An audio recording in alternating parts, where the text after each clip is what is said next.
جو لوگ اللہ کو راضی کرنا چاہتے ہیں ان کو یہ پتہ ہی نہیں ہے کہ اللہ کو راضی کرنے کے لیے کیا کرنا پڑے گا آپ کو۔ ہمارے حضرت ایک بات فرمایا کرتے تھے کہ جو دیندار بننا چاہتے ہیں ان کو دیندار بننا آتا نہیں ہے۔ دیکھو ہر چیز سیکھنی پڑتی ہے۔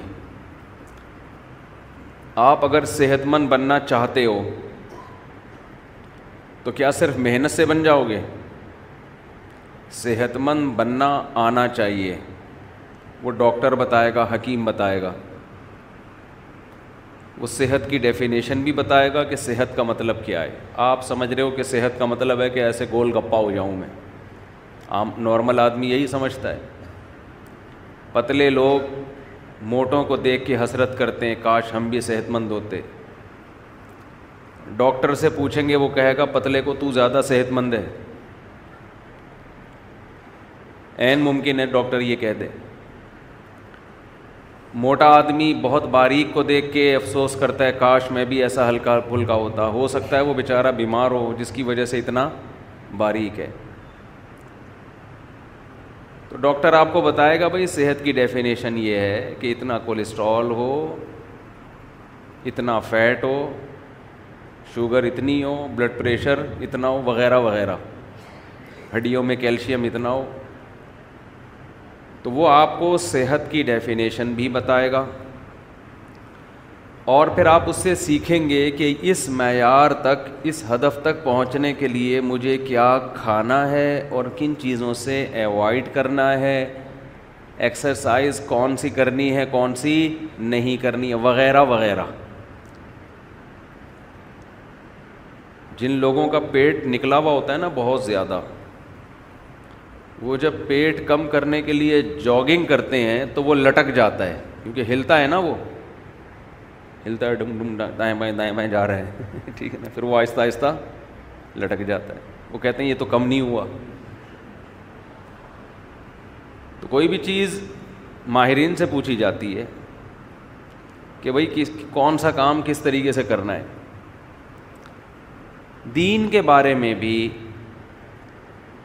ہدف کیا ہے؟ اللہ کو راضی کرنا۔ تو اللہ سے پوچھا جائے گا نا کہ تیری رضا کن چیزوں میں ہے، پہلے تو ہمیں یہ بتا، پھر ہمیں یہ بتا ان چیزوں کو ہم نے حاصل کیسے کرنا ہے، اس کا طریقہ کار کیا ہے۔ یہ چیز آپ اللہ سے نہیں پوچھتے۔ دیکھو کسی ماہر نے بڑی زبردست بات کی ہے کہ اگر آپ کا اپنا کوئی ہدف نہیں ہے نا تو آپ کسی اور کے ویژن کا حصہ بن جاؤ گے۔ سمجھ رہے ہو؟ اگر آپ کا اپنا کوئی ویژن نہیں ہے کہ میں نے یہاں پہنچنا ہے اس طریقے سے، تو نیوٹرل رہ کے زندگی نہیں گزارو گے، کسی اور کے ویژن کا حصہ بن جاؤ گے۔ اگر آپ کی اپنی کوئی کمپنی نہیں ہے تو کسی اور کی کمپنی میں جاب کرنی پڑے گی نا آپ کو، فارغ تھوڑی بیٹھو گے آپ، اس کے کاروبار کو بڑھانے کا ذریعہ بنو گے۔ تو یا تو اپنا کاروبار بڑھا لو یا کسی اور کے ہاں ملازم لگ کے اس کا بزنس۔ تو اگر آپ کو خود یہ بات نہیں پتہ کہ اللہ کن چیزوں سے راضی ہوتا ہے، کیا کرنا ہے کیا نہیں کرنا، تو بہت سے لوگ جن کا ہدف ہے دنیا پرستی، وہ دین کا لیبل لگا کے آپ کو دنیا پرستی میں لگا دیں گے، کیونکہ ہمارے ہاں گیٹ اپ دیکھا جاتا ہے، سامنے والے کا گیٹ اپ دیکھا جاتا ہے، داڑھی ہو پگڑی ہو۔ ہمارے ہاں سلسلے دیکھے جاتے ہیں، قادری چشتی لگا ہوا ہو ساتھ میں، اور فلاں کا سجادہ نشین ہے، گدی نشین ہے، یہ دیکھا جاتا ہے، فلاں کا گدی نشین ہے۔ یہ دیکھا ہی نہیں جاتا کہ جس کو ہم فالو کر رہے ہیں وہ خود دنیا کا عاشق تو نہیں ہے، کہیں وہ خود دنیا پرست تو نہیں ہے۔ صرف داڑھی ٹوپی پگڑی چہرے کی رونق گدی نشین ہونا کافی ہوتا تو یہ تو یہودیوں میں اس دور میں مسلمانوں سے زیادہ تھیں، یہودیوں کی داڑیاں مسلمانوں سے لمبی ہوتی تھیں، اب بھی ہوتی ہیں. ایک طوفان مچا ہوا ہے فیس بک پہ, ایسے ایسے خطیب ہل رہے ہیں اور لوگ بے وقوف. تو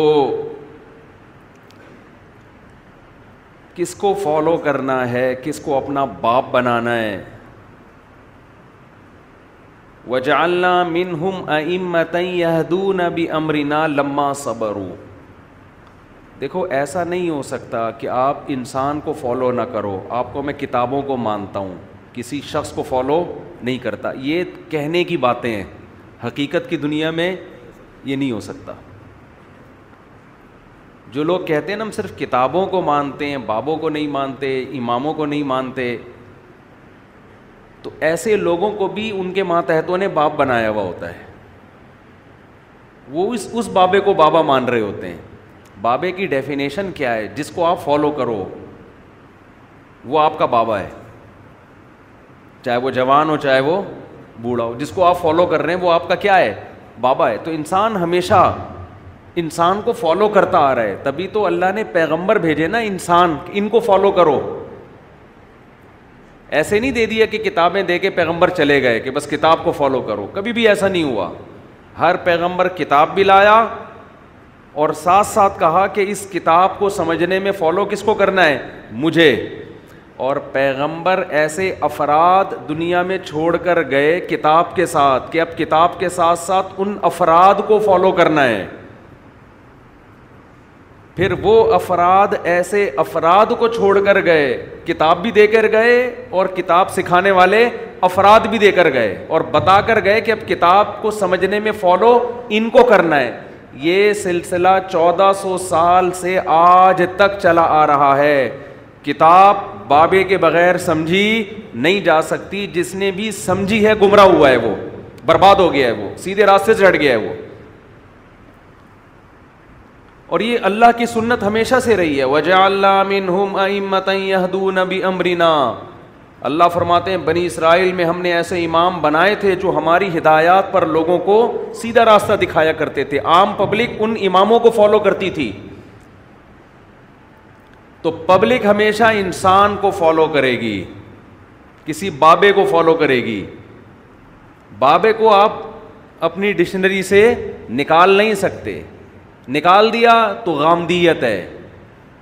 غامدی بغیر بابے کے قرآن کو فالو کرتے ہیں اور اسلامی تعلیمات کی ایسی کی تیسی کر دی. حضرت عیسیٰ علیہ السلام کی حیات کا انکار کر دیا کہ آسمانوں پہ زندہ نہیں ہے, جو پوری امت کا ہمیشہ سے اجماعی مسئلہ ہے. قادیانیوں کے بارے میں کہہ دیا کہ ہم ان کو کافر نہیں کہہ سکتے. گھمانے کو بہت چیزیں گھمائی جا سکتی.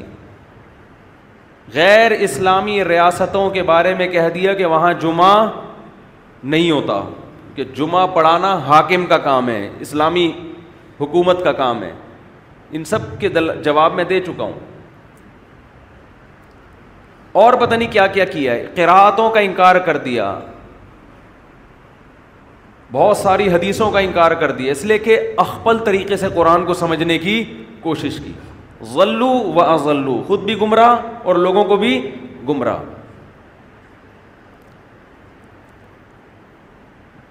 حق پرست آدمی جب بھی قرآن و سنت کو سمجھتا ہے وہ کہتے ہیں اسلاف سے کیا تواتر کے ساتھ چلا آ رہا ہے. اور یہ نہیں کہ اسلاف آپ ایک دم 1400 سال پیچھے چلے جائیں. اسلاف کی بھی وہ تشریح جو ان کے شاگردوں نے کی ہو, پھر ان کے شاگردوں کی وہ تشریح جو ان کے شاگردوں نے. یہ سلسلہ ایک سیکنڈ کے لیے بھی ڈسکنیکٹ نہیں ہوا ہے. میں اس لیے بار بار لوگوں سے کہتا ہوں, کوئی بھی شخص اپنے آپ کو عالم کہتا ہو یا یہ کہتا ہو کہ میں قرآن و حدیث کو جانتا ہوں, سب سے پہلا سوال تمہارے بابے کا نام کیا ہے جس سے تم نے قرآن و سنت سیکھا. اور اس بابے کو ہم جب مانیں گے کہ جب وہ اپنے بابے کا نام بتائے, اور اس دادا بابا کو ہم جب مانیں گے جب پردادا بابے کا نام بتائے. یہ سلسلہ محمد صلی اللہ علیہ وسلم تک سند متصل کے ساتھ چلنا ضروری ہے. درمیان میں ایک بابا بھی مارکیٹ سے شارٹ ہو گیا, روحانی لحاظ سے آپ ثابت النسب نہیں ہو. آپ کی اس کا مطلب اوپر جا کے کوئی ایسا بابا آ رہا ہے جس نے کسی کو بابا نہیں بنایا اور اس نے خود سے قرآن و حدیث کو سمجھا ہے. جو خود سے سمجھے گا اسلاف کی رائے کو ہٹا کے, وہ یقیناً گمراہ ہوگا. یہاں پھر میں ایک بات کہتا ہوں کہ انہی بابوں کے سلسلوں میں اچھے بابے بھی ہیں اور گمراہ بابے بھی ہیں. بہت سے گمراہ لوگ اپنا سلسلہ پیش کر دیں گے, ہم نے فلاں سے سیکھا, اس نے فلاں سے سیکھا, اس نے.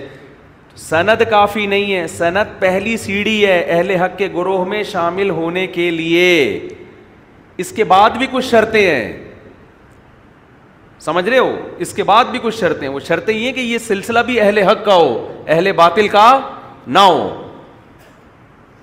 درمیان میں کوئی بابا گمراہ نہ آ رہا ہو. اہل حق بابوں کی ڈیٹیل پیش کرنی پڑے گی.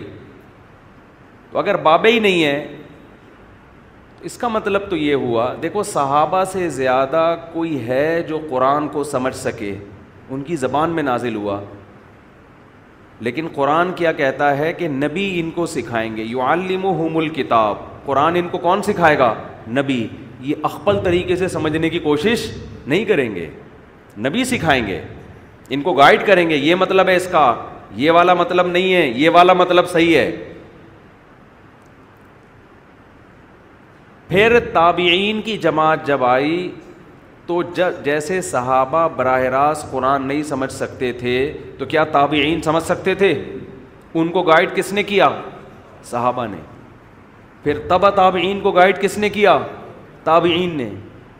تو یہ سلسلہ صدیوں سے آج تک چلا آ رہا ہے. ہمارے تمام دینی مدرسوں میں جب حدیث پڑھائی جاتی ہے, قرآن پڑھایا جاتا ہے, پوری سندیں آج تک الحمدللہ سب کے پاس محفوظ ہیں. ہاں انہی میں گمراہ بھی ہو جاتے ہیں. تو یہ جو ایک نعرہ لگا ہے نا, میں قرآن و سنت خود سمجھتا ہوں, میں کسی کی تقلید نہیں کرتا, تو یہ خود گمراہی کی سب سے بڑی دلیل ہے. کہ آپ ایک نئے پیدا ہوئے ہیں کیا؟ 1400 سال میں آپ ہیں جو ایک نئی چیز مارکیٹ میں آئی ہے, باقی سارے کیا گھاس کھا رہے تھے کیا؟ لیکن لوگ ایسوں کو زیادہ فالو کرتے ہیں, کہتے ہیں یہ آدمی کسی مسلک سے متاثر ہوئے بغیر قرآن و سنت کی صحیح تشریح کرے گا, اس پہ مسلک کی چھاپ نہیں ہے, اس پہ مسلک کی چھاپ نہیں ہے,